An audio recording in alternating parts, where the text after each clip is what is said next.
child arrived just the other day, came to the world in the usual way, but there were planes to catch and bills to pay. He learned to walk while I was away. He was talking before I knew it, and as he grew, he said, I'm gonna be like you, Dad. You know I'm gonna be like you. And the cat's in the cradle and the silver spoon, the little boy blue and the man in the moon. When you coming home, Dad, I don't know when. We'll get together then. You know we'll have a good time then.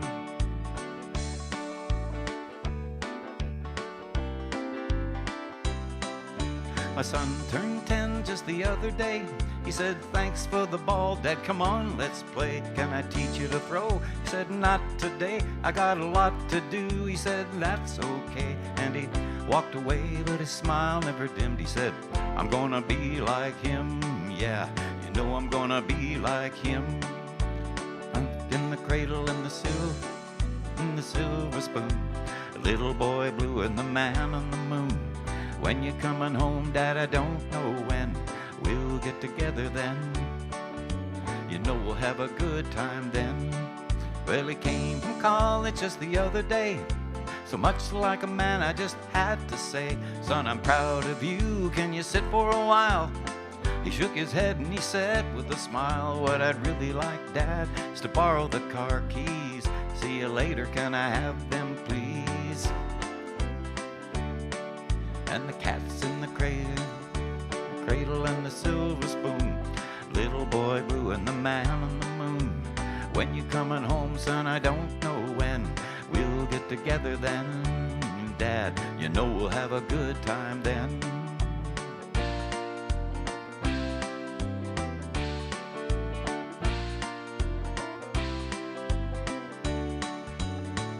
I'm tired, my son's moved away.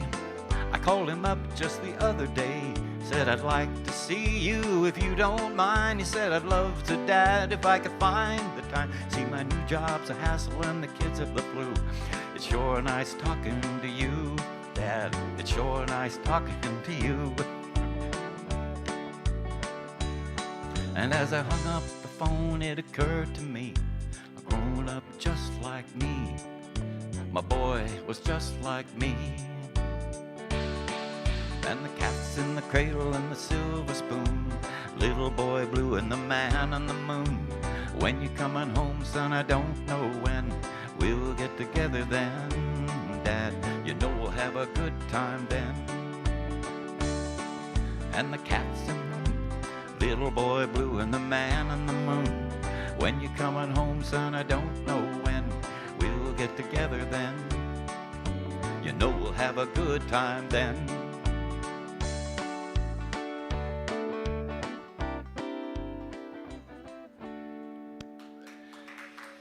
Thank you.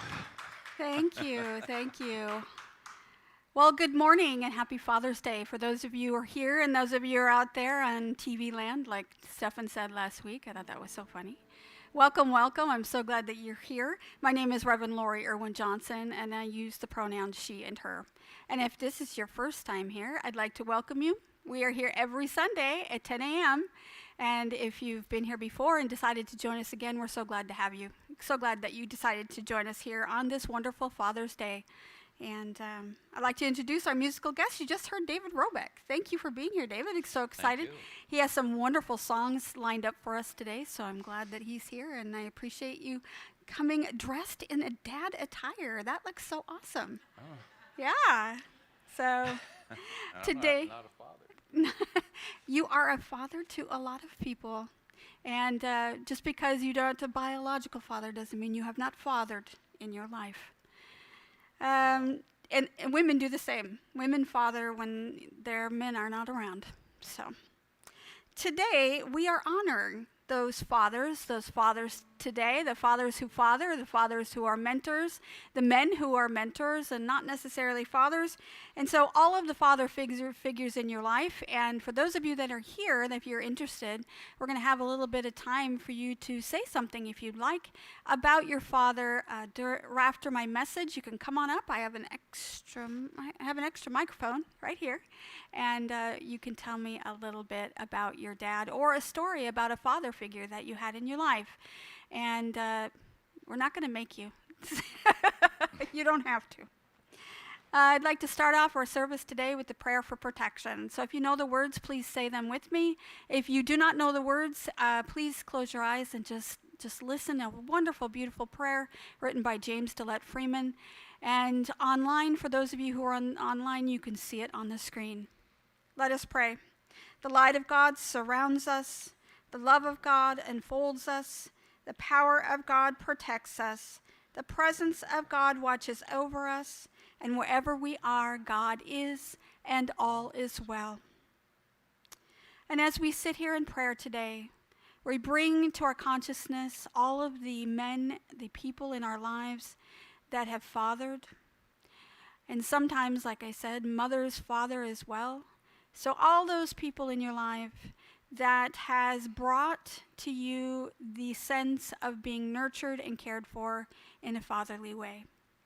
Whether that is your neighbor or your own father or a stepfather or someone else that has filled that role at some point in your life, just bring them into your consciousness, hold them in your hearts, and just allow that to be today, to be with you, the memories, the warmth, the love that you felt. Because this is why we're here, to celebrate the fathers, to celebrate the men that work really hard to provide what's needed in order for children to grow up into adults who are surviving and thriving. So thank you so much to the men in our lives. So grateful for each and every one of them. And grateful that you decided to join us. And so it is. Amen. I'm going to have David come back with another song, and then we'll come back for a message. Thanks, David. Thank you.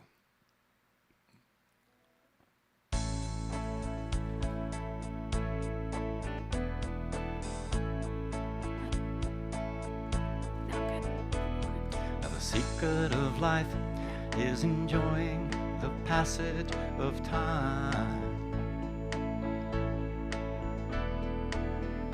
Any fool can do it.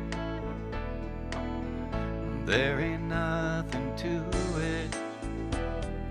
Nobody knows how we got to the top of the hill. And since we're on our way down, we might as well enjoy the ride.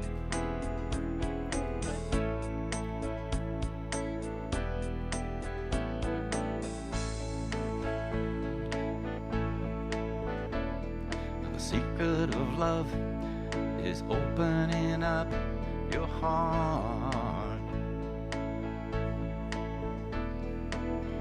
It's okay to feel afraid. Anyone knows that love is the only road. And since we're only here for a while, we might as well show some style. Give us a smile. Isn't it a lovely ride? Sliding down, gliding down. Try not to try too hard. Just a lovely ride. Thing about time is that time isn't really real. It's your point of view. How does it feel for you?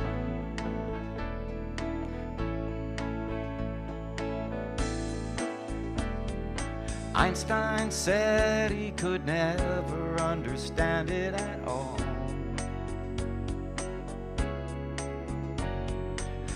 planet spinning through space, the smile upon your face. Welcome to the human race, some kind of loving rhyme. I'll be sliding down, I'll be flying down. Try not to try too hard. It's just a lovely ride.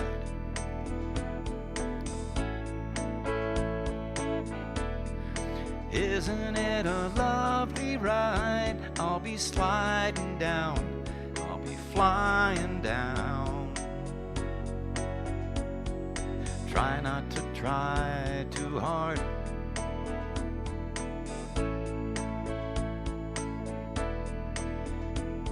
The secret of life is enjoying the passage of time.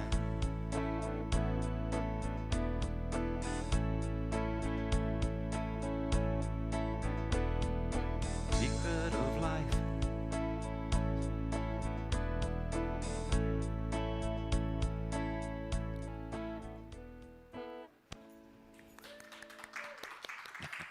Thank you, David. That was wonderful. Thank you.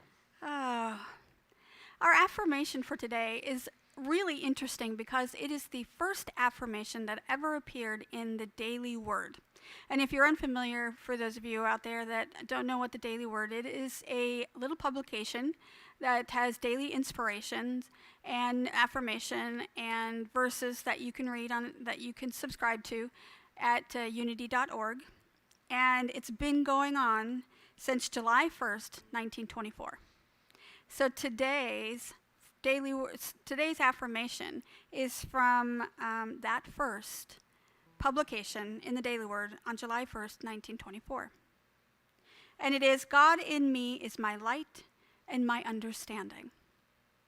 God in me is my light and my understanding. Say it with me. God in me is my light and my understanding. And our reading for today is an excerpt from the book 100 Years of Daily Word that you can get at unity.org. And it reads, although his name may not be familiar today, but Frank B. Whitney was creator, founder, and first editor of Daily Word. He is best remembered for one divine idea that people seeking support from Unity Prayer Ministry, known as Silent Unity, would appreciate an uplifting message to begin every day. He suggested a little booklet of devotionals to be sold by subscription. It's interesting to note that Daily Word, which became the flagship publication of Unity, was not the brainchild of Unity founders Charles and Myrtle Fillmore. But they surely supported Whitney's idea. Beginning with the first issue, July 1st, 1924, Whitney wrote nearly all the messages and many of the poems in Unity Daily Word for the first 14 years of its existence, until his death in 1938. The name was shortened to Daily Word in 1937. God, who commanded the light to shine out of darkness, has shined in our hearts to give the light of knowledge. The earth shall be full of the knowledge of God. Whitney wrote in that first Daily Word, he said, the truth that God is the Father of man does away with the oft-proclaimed presumption that it is impossible for the finite to understand the infinite. In order to have spiritual understanding, man must first realize that he has the capacity for it. When one acknowledges that it is natural and right for man to have full knowledge of the infinite, he is but confirming his own ability to enjoy infinite understanding. Man is the manifestation of God within, and in his likeness is all-wise and all-knowing. To believe in the real presence of God as divine man in you is to identify yourself with all light and knowledge. Man is primarily mind and is necessarily unlimited mentally. He takes his God-given dominion and power first through consciousness, and consequently must have full possession of all truth. Begin today to rise out of the belief that by nature you are limited in understanding.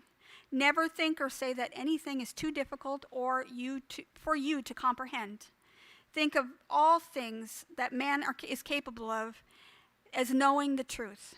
Learn to rely upon the light of God within to make clear whatever your wish is to know. And our spiritual lesson for today is 3 John 1:4. It is the greatest joy of my life to hear that my children are consistently living their lives in their ways of truth. So even though that Mr. Whitney here, who wrote the Daily Word, was not part of the founding fathers of the Unity movement, he kind of was. He represented a father-like figure in his creation of the Daily Word. And so there are so many ways that men have fathered and cared for individuals and people in different ways. And I think we forget that even though they may not have children of their own, they have fathered in so many ways. I know that there are mentors out there and teachers and men who have coached teams or have been part of Boy Scouts or all of those things. We're going to remember them today as well, because it's not just the biological fathers that are being represented here. I wanted to ask, though, have any of you done any genealogical research on your family? Have you done that? Have you ever been on the internet? I mean, when it first came out, you couldn't get a lot of information. You had to pay for it, and you might be able to rifle through some census, listings online, but you really couldn't go deep down the rabbit hole. Well, I tell you what, you can go really deep down the rabbit hole now. And so my grandmother's side of the family has a very extensive family tree. And it's been mapped out genealogically. Started off in the 70s where it was very harder to do, and then in the 80s it grew, and then 90s they got the access to the internet, and now we can go way back. And I was personally able to go back to my great, and I don't even know how many greats, grandfather in England. His name was Captain Denison. And 1500s is what I was able to get. And so I went way back. But the interesting thing is, because I know all about my grandma's family and all of the people where they came from, it's been published in a book, and it's quite extensive. But my grandfather's family, I knew very little about.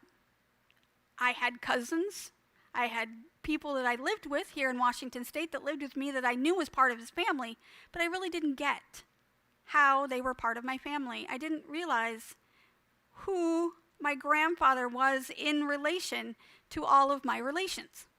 And so I was sitting there a couple weeks ago. My cousin, she messaged me she first messaged my sister on Facebook. Thank you, Tracy, if you're watching. She messaged my sister, and my sister says, I have no idea, ask Lori. And so I had to figure out how this cousin who reached out to her asked her, how are we related? I'm like, well, your grandma's cousin's cousin. I couldn't map it out in my brain. So I was fortunate, and I went online to the interwebs and Googled it and figured it out. And my grandfather was her great-grandmother's brother. So that's how we are cousins. I'm like, wow, that's cool. I never knew that. We grew up together. Never knew how we were really related. I knew we were related somehow, but I didn't know how in the whole scheme of things. And so, but I didn't know much about my grandfather. So I found out that this cousin was part of that family and how we were related to that grandfather. So my grandfather was an interesting man. I didn't know much about him. He lived in California, and I lived in Washington State. And they had left. It was a great migration from North Dakota. And you can see that I have that a little bit, North Dakota. In my kids laugh. I've never been to North Dakota, but I'm part of the migration. So some of the family came to Washington State, and some went to California. My grandfather and my grandmother and my mom went to California, and the rest of them came to Washington State. Well, at some point, my mother decided to move up here. I guess she worked for Boeing, and so she got a job working for Boeing. And I had a cousin who was a high mucky muck dude up there and got her a job at the time in the 60s, so she worked in there. So she moved up here, so that's how she ended up here in Washington. But my grandmother and my grandfather lived in California. They lived in Anaheim, down there right by Disneyland. And it was before Disneyland was even a thing. And they lived on a farm.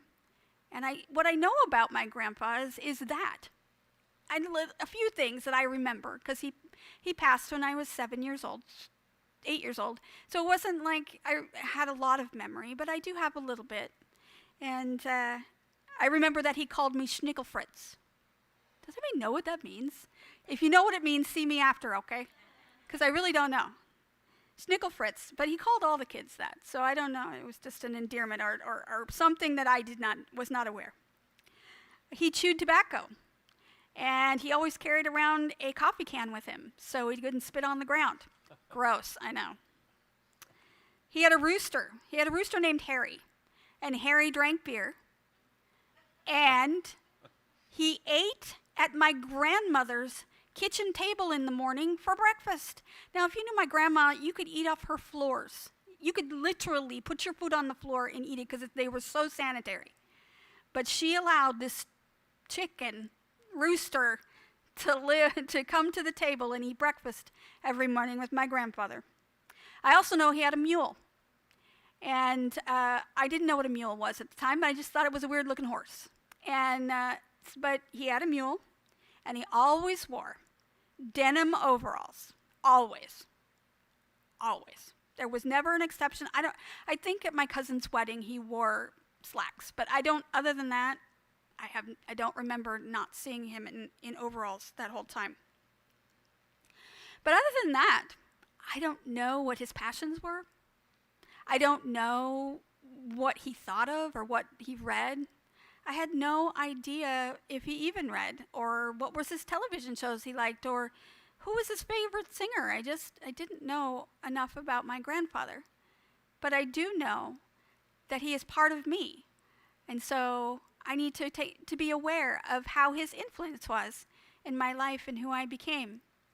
Now, I did later, much later, when Facebook became a thing, and I got in touch with his brother, and who was always kind of representing him in this world with me, and he would always check in with me. And when I became a minister years ago, and when I was ordained, he messaged me. He goes, "You are the first minister as far as back as we could go on our family tree, and you are the first. Congratulations." I was like, oh my gosh, it's so awesome. But the thing is that there's so much that you don't know about your grandfathers, your fathers even, or where they came from or what they experienced. And fathers over the years and over history has really differed from what we have as far as fathers are today.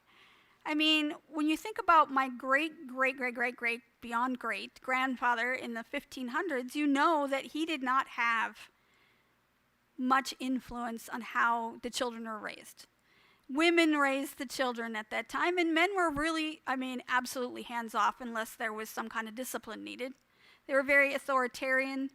You know, they worked, or this captain, I'm sure, was at sea all the time, so he probably never saw his family.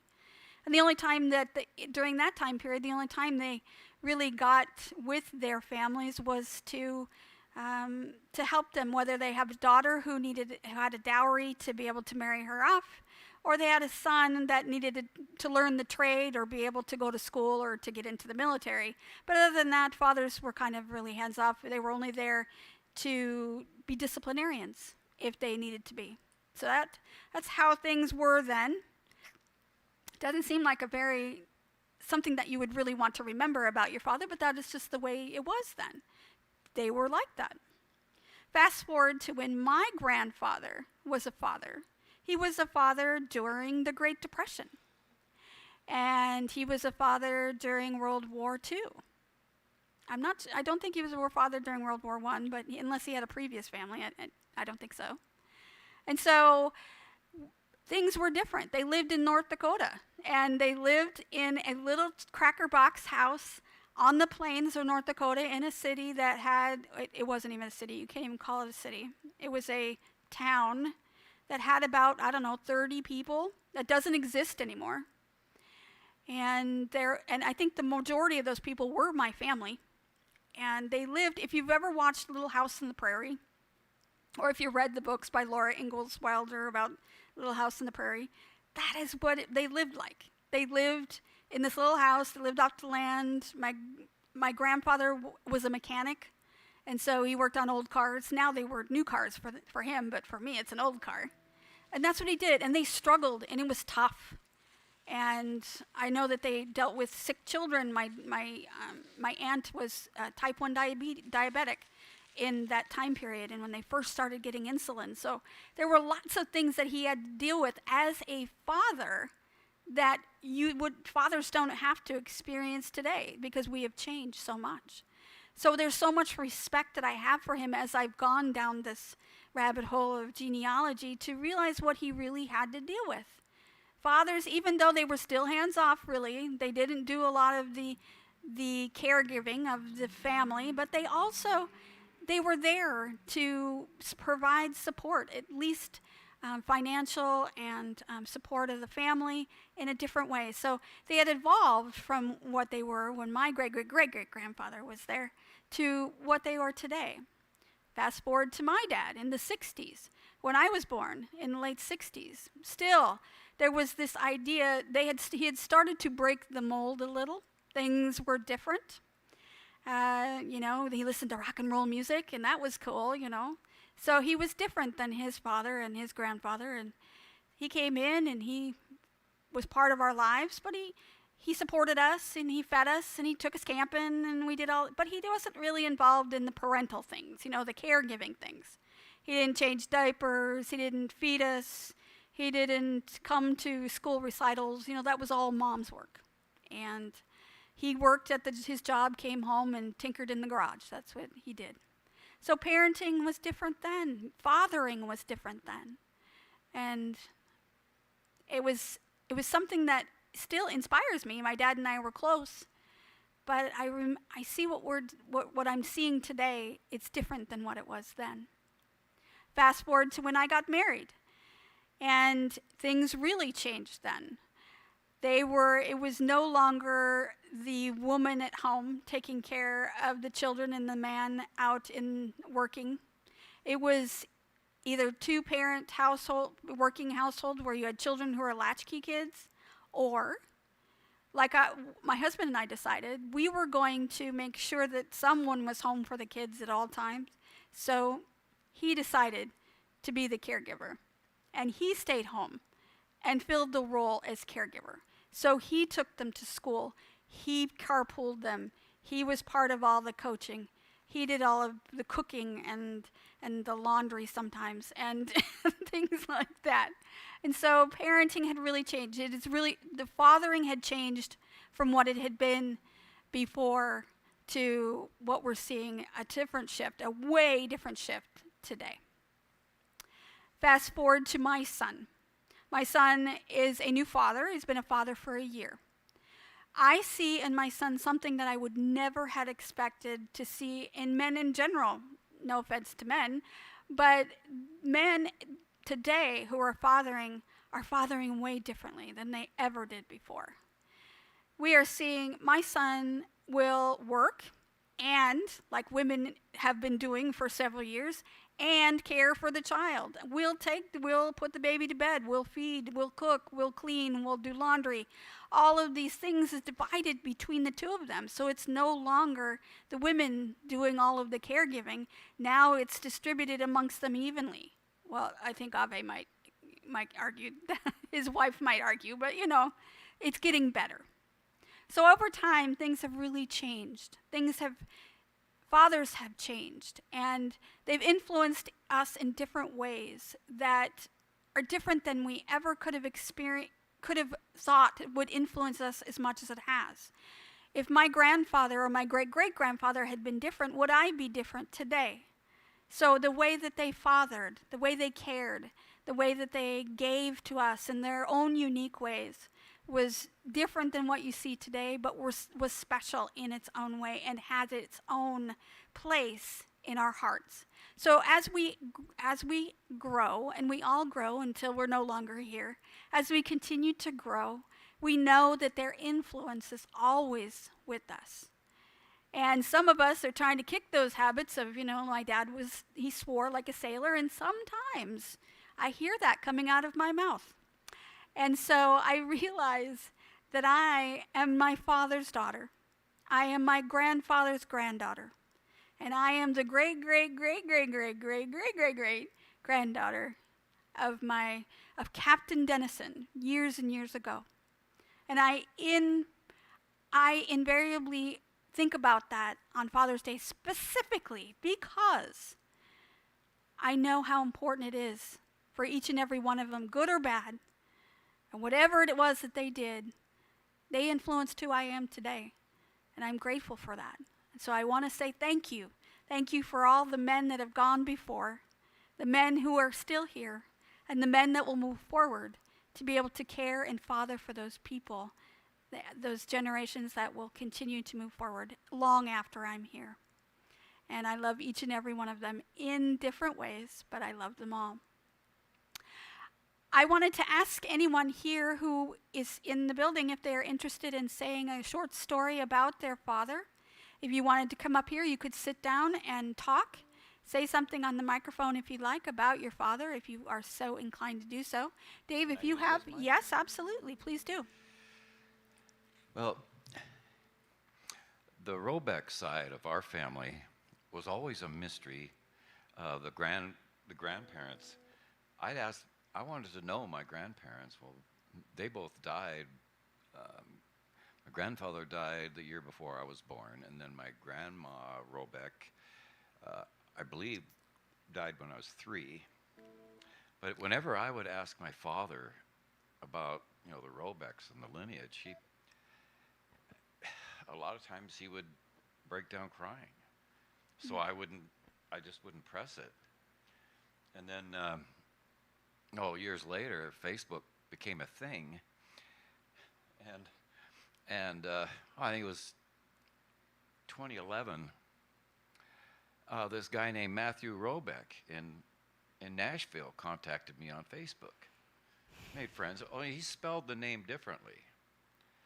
Probably spells it right. We have the European spelling, which will throw anyone off. And he took the B and the E out, and so you can see that it's Robeck. So he friended me, and I thought, sure. And we talked, small talk back and forth for a while. And one day he sends me this genealogy of his family.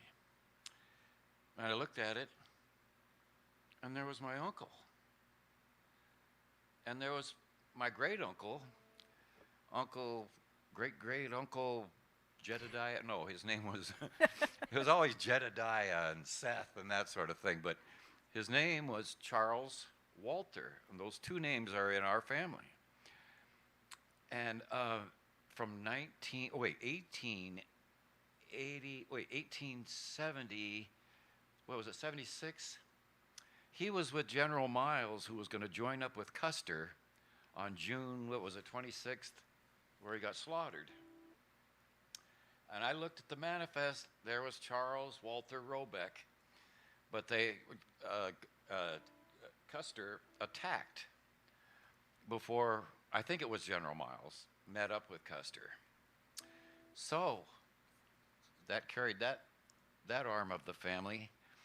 But at first I was startled to see that, I had a family member that was, back then, in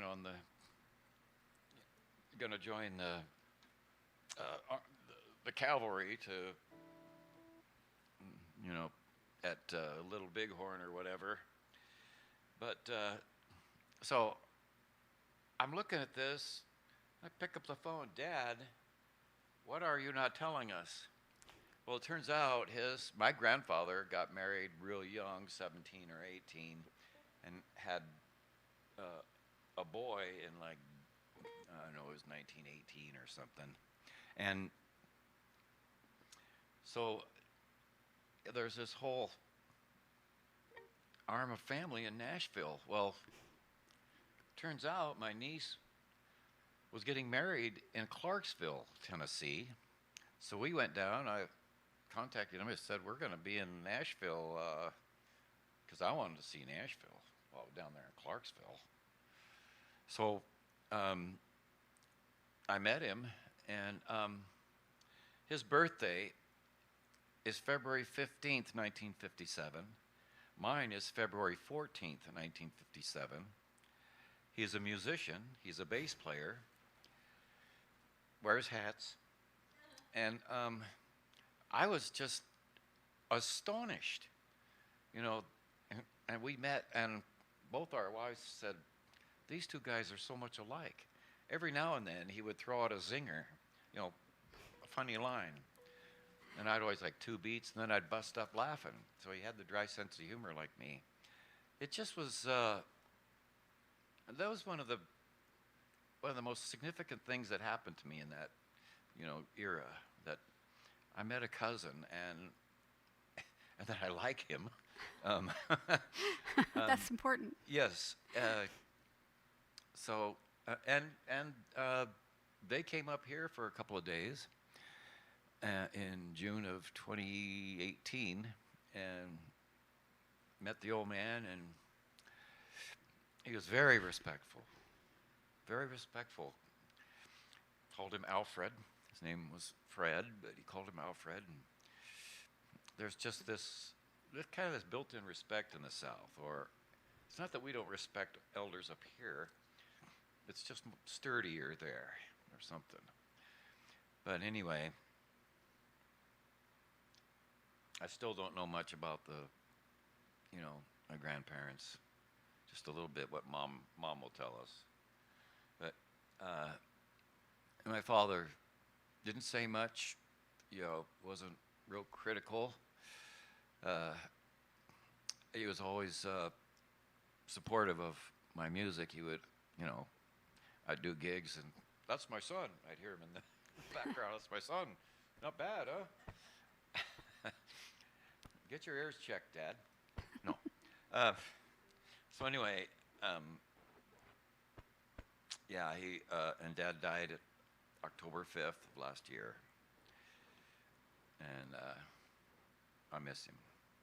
And I'm going to do a medley of songs later. The last song, Dad liked old-time music, and I'll do a medley. That's for you, Pop. Later. Thank you. Thanks, Dave. Thanks. Yeah. Does anybody else want to share about their dad today? No one has to do that if they're not comfortable doing that. She doesn't want to.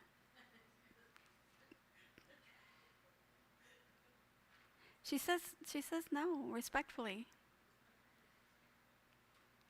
Here comes Victoria. Yes, ma'am, right here. Here's your microphone.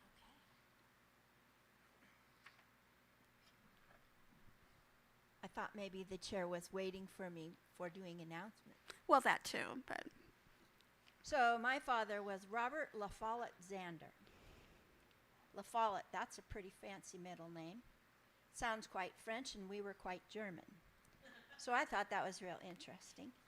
I mean, we're German on both sides of my father's family, with names like Zander, which actually is Zander, with the umlaut over the A.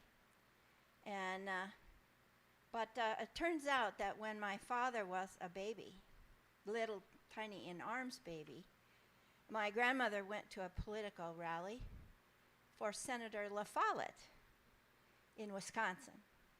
And Senator La Follette kissed my dad's head. And so she had been thinking La Follette was pretty cool to start with, so she had named him Robert La Follette Zander, and then he got to, as a baby, meet him. My dad's family, the Zanders, we were always told they were German. We were told that they spoke German. And we were told that there were 7 brothers, that their father was afraid they were going to get pressed into the Prussian armies as the Cossacks were coming through the land. And he was afraid that all his sons would be taken. They were all farmers. And he was afraid they would all be taken and pressed. And so he managed to scrape enough money together to send the brothers to America. And they settled in, would you believe, Zander, Wisconsin. And as a kid on one of our road trips, we got to go to Zander, Wisconsin. And there was a mile marker said Zander 3 miles. And we got there, and there was, of course, a tavern and a convenience store and a couple houses. So it probably may not be there anymore also. My grandfather was a very kind, quiet, gentle man who was also a good salesman.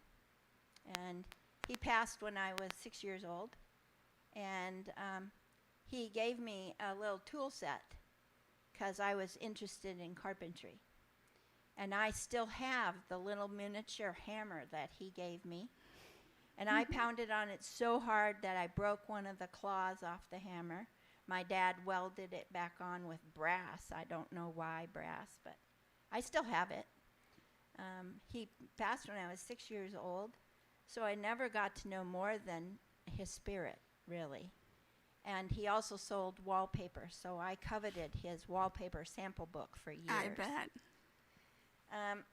My dad taught me a lot of lessons, mostly by example. He was very quiet. He was kind of shy. That's the example you got? The quiet part? Yeah. Okay.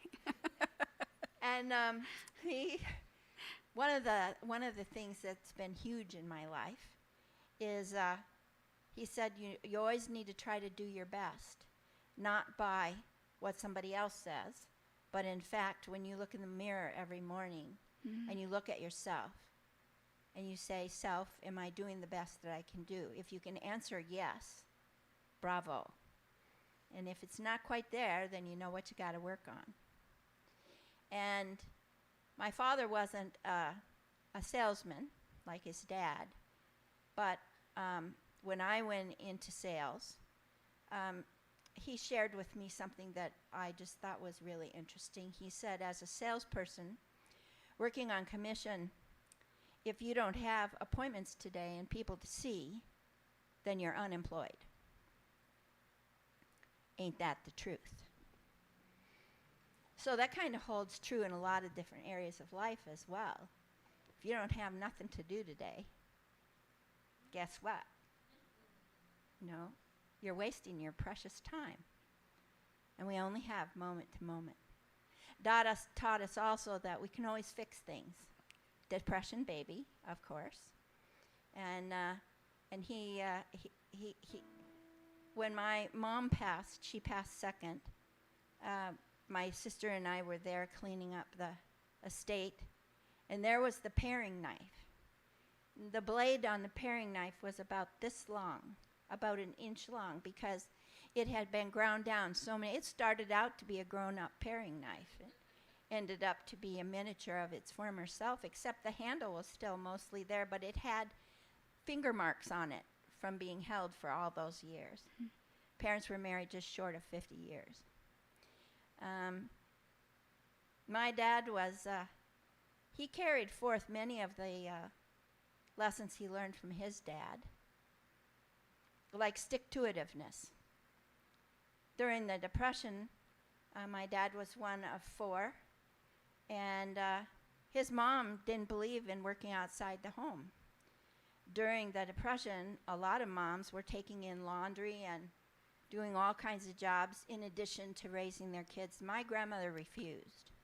She said, that's not my job, it's not what I signed up for. My job is to take care of these kids and this home, and that's what I'm going to do. Your job, mister, is to go out and work.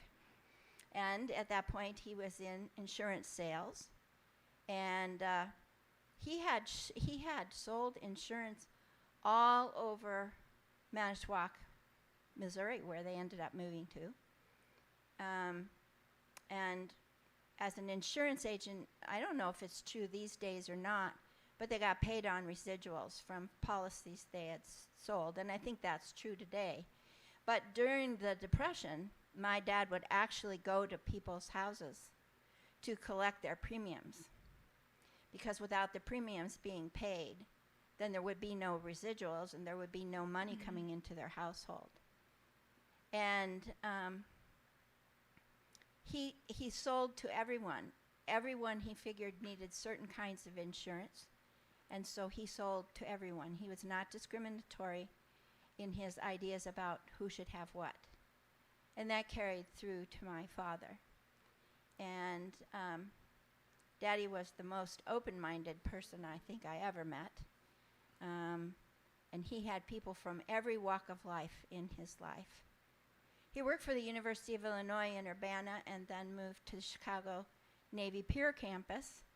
And then the Navy Pier campus turned into the Chicago Circle campus, for which my father worked as a landscape architect in his department.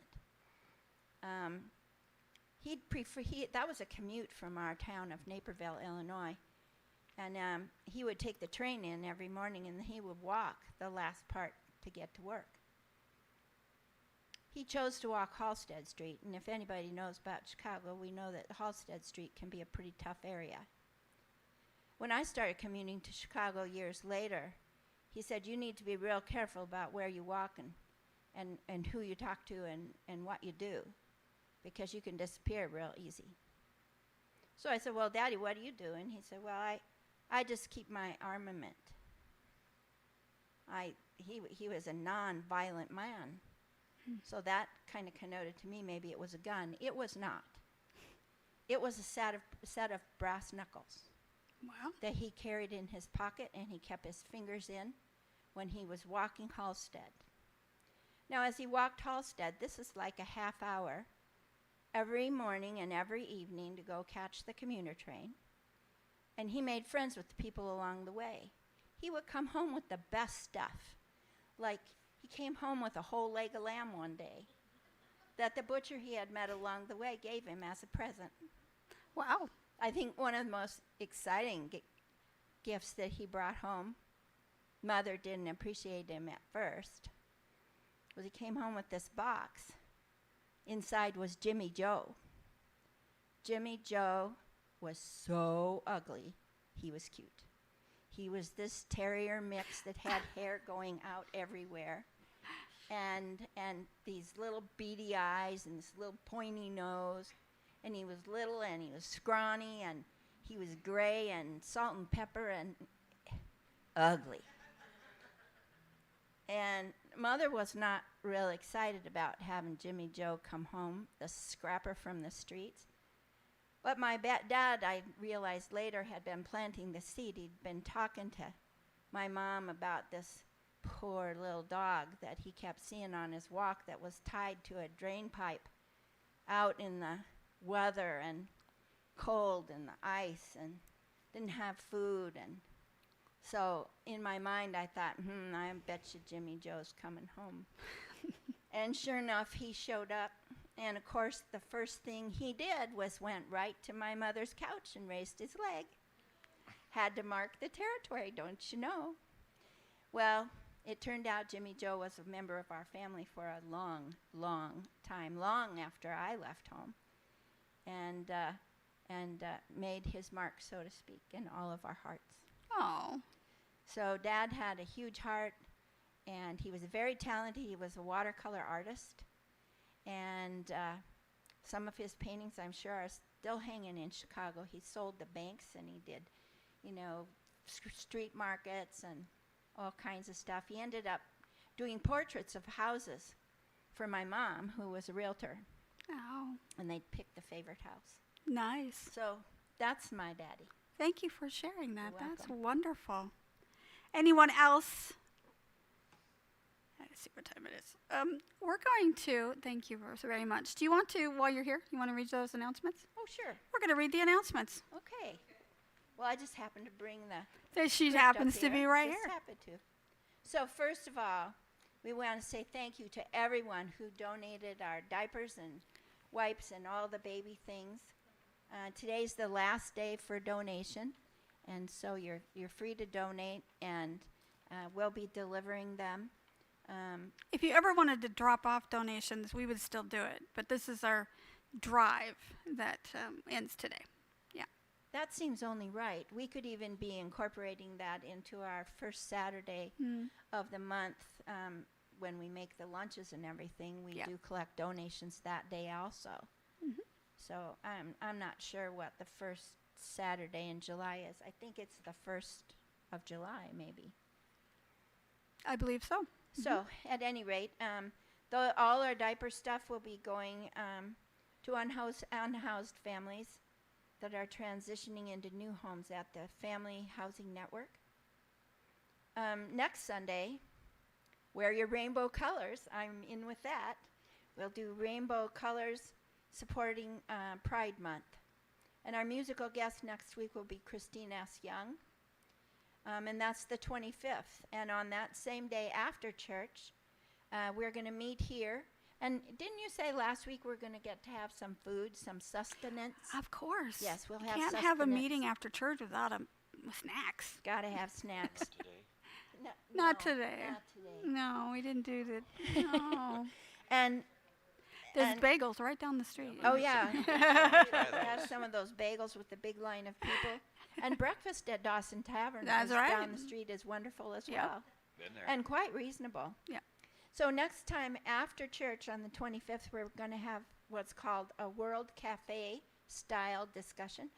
I'm personally not quite sure what World Cafe means, but I look forward to finding out. You will find out. Yeah. It says here going to help us to get excited, but I'm already Okay. excited All right. About- Get excited. about being on the ground floor of deciding who and what we are and what we're going to strive for and what we're going to be passionate about and excited. I'm really looking forward to it, not just the goodies. Next month, we're going to be starting a new book club, and it's going to be based on Deepak Chopra's book called Abundance, The Inner Path to Wealth. It's a wonderful book, and I look forward to those classes. We're going to meet on 4 Thursday evenings from 6:30 to 7:30, and we'll be meeting every other week. So the dates, mark your calendars, will be July 6th, July 20th, August 3rd, and August 17th. I got to get a longer arm or something for this microphone. So if you're interested, please get a hold of Lori to let her know that you want to do it. You can do that by email at Lori, Lori, at unityoftacoma.org. Or you can tell her in person if you're here. If you're here, yeah, for sure. So we look forward to that class. It's a really good book, and it's not just about wealth, financial wealth.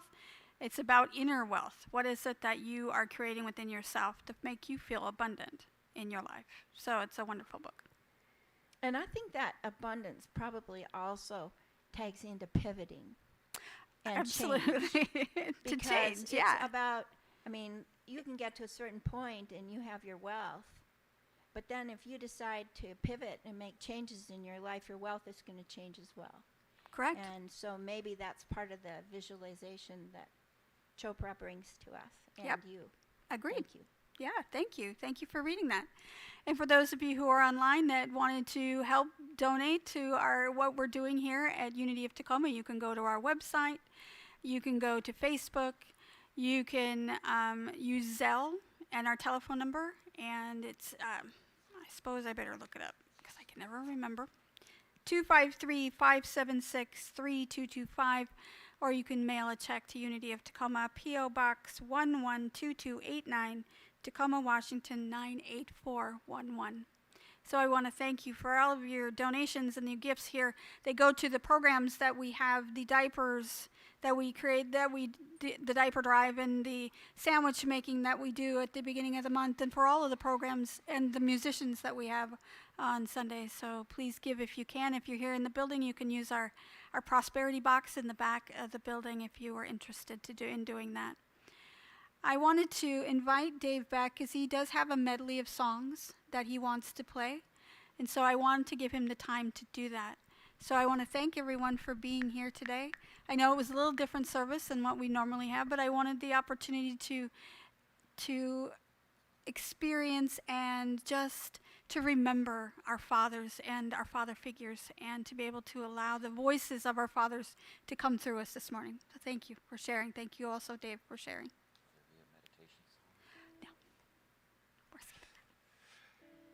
All right, I'm gonna do a song that our fathers and grandfathers, these songs, they're probably sung around us when we were kids. So here we go.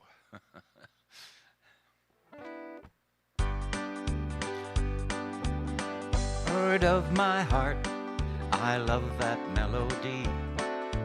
Heart of my heart, brings back fond memories when we were kids on the corner of the square. We were rough and ready guys, but oh how we could harmonize. Heart of my heart meant friends were dearer then. Too bad we had to part. Well, I know a tear would glisten if once more I could listen to the gang that sang Heart of my heart. I'm looking over a four-leaf clover that I overlooked before. You can join in. One leaf is sunshine, the second is rain, third is the roses that grow in the lane. No use explaining, the one remaining is somebody I adore. I'm looking over a four-leaf clover that I've overlooked before. By the light of the silvery moon, I want to spoon to my honey and prune love's tune. Honeymoon, keep it shining in June. Your silvery beams will bring love's dreams. We'll be cuddling soon of the silvery moon.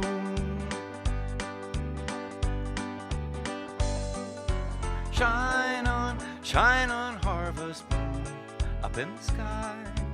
I ain't had no lovin' since January, February, June, or July. Snow time ain't no time to sit outdoors and spoon. So shine on, harvest moon for me and my gal. Shine on for you. Shine on, harvest moon for me and my gal.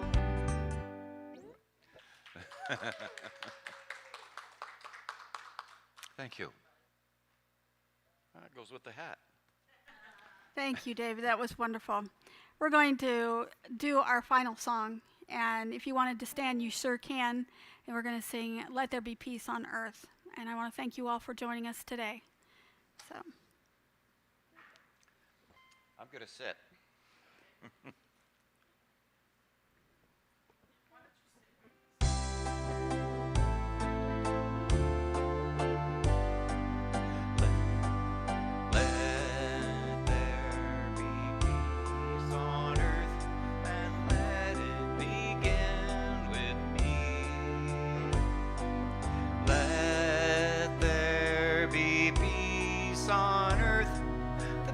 That was meant to be, with God as creator,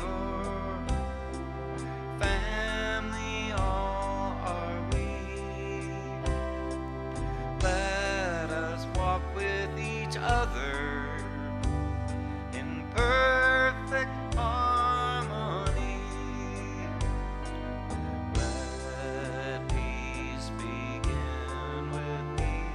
Let this be the moment now.